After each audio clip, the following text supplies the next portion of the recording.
Alors, on va faire un focus ce soir sur transmettre. On en a déjà beaucoup parlé avec Tipi, Leïna et puis d'autres intervenants. C'est la clé, en tous les cas, c'est la clé fondamentale. Donc, il y a l'éducation des enfants, bien évidemment, c'est l'avenir. Mais il y a aussi la transmission auprès des adultes, en fait, qui ont une responsabilité, encore plus, et qui sont là aujourd'hui en charge, qui ont la main. Donc, comment les toucher, comment les sensibiliser? Il y avait effectivement un intervenant qui s'appelle donc Cyril Guiraud qui va intervenir et qui va nous parler en fait de ce que le manque dans son enfance, ce manque de connexion avec la nature a provoqué.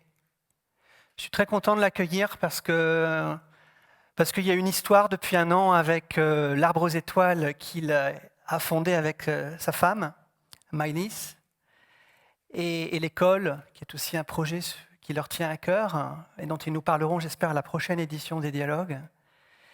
Et donc, dans un premier temps, ce que je vous propose rapidement, c'est que Cyril témoigne en fait de ce qui s'est passé dans son enfance et ce qu'il aurait aimé avoir, et puis de ce que ça lui a apporté. Merci Cyril. Merci Romain. Très heureux d'être là. Moi, je me sens vraiment comme un petit frère avec Romain. On se connaît depuis plus d'1 an, je crois. Mais j'ai vraiment ressenti tellement de points communs, d'envies communes, pas de parcours commun, mais un peu quand même. Mais oui. Voilà, c'est vraiment comme un grand frère pour nous, pour Maïlis et moi. Donc l'idée, c'est juste que je me présente. Je suis pas en train de vous vendre un lieu, évidemment, c'est pas le sujet, mais pour vous dire qui je suis. Donc l'Arbre aux étoiles, c'est un lieu qu'on a créé il y a 6 ans avec Maïlis, voilà, qui est un lieu dédié au ressourcement, mais dans l'idée vraiment d'accompagner dans la dynamique vraiment des changements, des transitions sociétales et environnementales.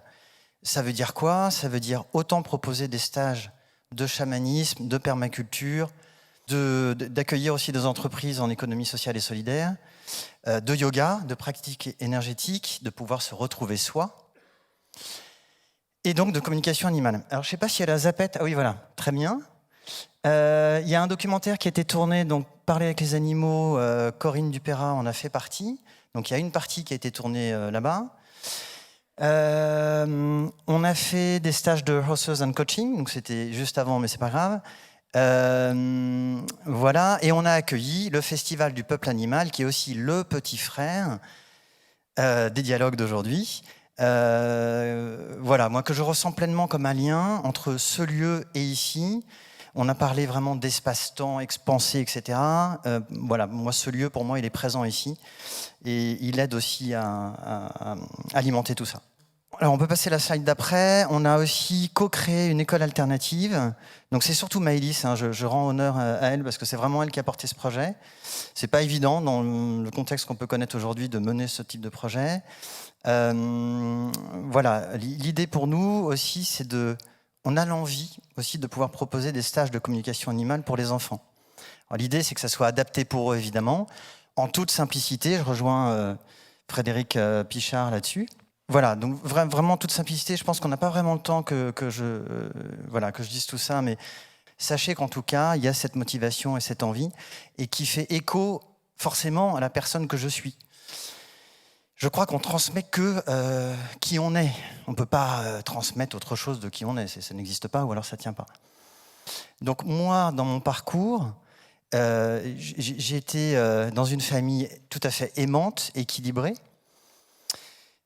Voilà, plutôt sans problème. Et j'ai eu la chance de partir à la campagne. J'ai vécu 40 ans à Paris. Hein. Donc là, ça fait 10 ans que je suis en Normandie, à peu près. Mais quand bien même, je n'avais pas cette relation, j'avais pas cette connexion profonde à la nature, et j'avais pas ce que je pensais trouver en arrivant sur Terre. Il faut comprendre ce que ça veut dire. C'est-à-dire que c'est presque qu'on m'avait raconté une histoire, mais la réalité que j'avais n'était pas celle que je pensais trouver. C'est-à-dire que oui, je voyais la nature, mais j'avais pas cette connexion profonde. J'avais pas ce sens du sacré, j'avais pas le divin, j'avais pas cette facilité d'échange avec le vivant. Voilà. Donc pour moi, ça a été source d'un déséquilibre, mais que j'ai identifié des années plus tard. C'est-à-dire qu'enfant, je me suis dit, tiens, qu'est-ce que c'est que ça? Ok, je comprends pas très bien. Je me mets en retrait et j'observe. J'ai observé pendant très longtemps, en me disant, qu'est-ce que c'est que ce monde est quand même très étrange. Voilà, après, ce qui s'est passé dans ma vie, c'est que j'ai eu plein d'expériences. Alors, ça a été très condensé. Plein d'expériences avec la nature. Des stages de chamanisme, des rencontres avec des animaux, des rêves, des gens que j'ai rencontrés qui m'ont partagé leur univers. Et tout ça m'a permis de percevoir que la nature, elle permet d'ouvrir l'espace en soi. Voilà, merci. D'ouvrir l'espace en soi. Et du coup, de pouvoir accueillir toutes les intelligences qui vont avec. C'est-à-dire qu'elle ouvre et elle initie. Voilà, c'est profondément ça ce qui s'est passé pour moi. Donc j'ai changé de personnalité, j'ai changé de schéma mental, j'ai changé de groupe d'amis. Pas tous, et ça reste des amis pour moi, hein, vraiment. Il n'y a pas de séparation, on reste spirit et pas diablo. Tout sert, tout est utile, voilà. C'est juste une expérience de vie, c'est un chemin. Par contre, j'ai vraiment compris ça, c'est que la nature, en fait, c'est très simple. Il suffit juste de se connecter à ça et de la laisser faire le travail. Par contre, ça demande un truc. Dans notre société aujourd'hui, il y a énormément de dispersion, comme on sait. On est hyper sollicité. Il y a toutes les technos, il y a tout ce que peut proposer une ville. Il y a des choses très bien, mais il y a aussi beaucoup de dispersion. Moi ça me frappe à chaque fois que je reviens en ville. Hein. J'ai vécu 40 ans ici, je connais par cœur. Mais quand je reviens, j'ai l'impression d'être dans un film de science-fiction de temps en temps. Parce que je me dis, mais les gens, ils sont déconnectés. Allô, quoi. Mais la nature est là quand même, parce qu'elle est en nous, donc elle est là. Voilà, donc moi je crois que c'est très simple, il suffit juste de prendre conscience qu'il y a énormément de dispersion, il faut juste se reconnecter à soi et laisser faire le travail avec confiance. Il y a aussi quelque chose de très important à mon sens, et j'arrive bientôt à la fin. Pour que tout ça marche, il faut l'incarner. Il ne faut pas que ça soit une théorie. Une théorie, ça tourne, là, ça reste de la dispersion. Donc il faut que ça soit là, et pour que ça soit là, il faut que ça soit une pratique. Donc après avoir pratiqué, c'est incarné, et donc on a cet espace en soi.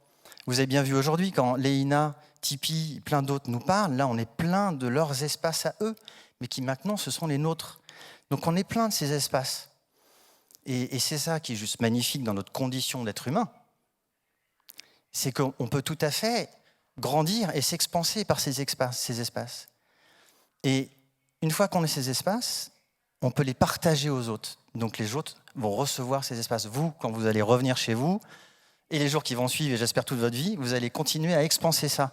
Donc ça, c'est très précieux, c'est riche, et c'est ça toute la richesse de ce qu'on fait là. C'est de pouvoir se nourrir de ça et de pouvoir le partager aux autres. Ça me paraît vital. Du coup, pour les enfants, là je reboucle sur moi, c'est bien, si on incarne cet espace en nous et si on incarne auprès d'eux que la communication animale, ça fait partie de notre condition d'être humain, c'est normal. Communiquer avec un arbre, c'est normal. Donc, leur offrir ce regard quand ils arrivent au monde, on va aller beaucoup plus vite. Et j'ai envie de dire, même pour terminer, d'appeler. Là, Christophe, j'ai bien aimé quand tu as dit on appelle aussi nos enfants d'une manière éthérique, mais ils sont là, hein, ça marche. Appelons aussi les nouveaux enfants et on leur dit bienvenue sur Terre, elle est magnifique. Merci.